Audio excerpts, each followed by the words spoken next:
This video tutorial I will cover get method of ZonedDateTime class which accept temporal field. Here I have defined a class ZonedDateTime I am running this program in debug mode. Here I have created ZonedDateTime object.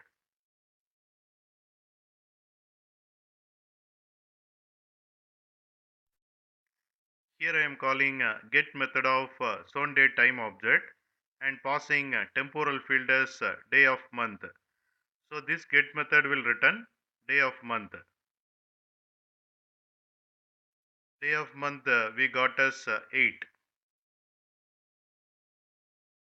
Then I am calling get method and this time I am passing temporal field as month of year. So this get method will return month of year. I got 2 which is February month.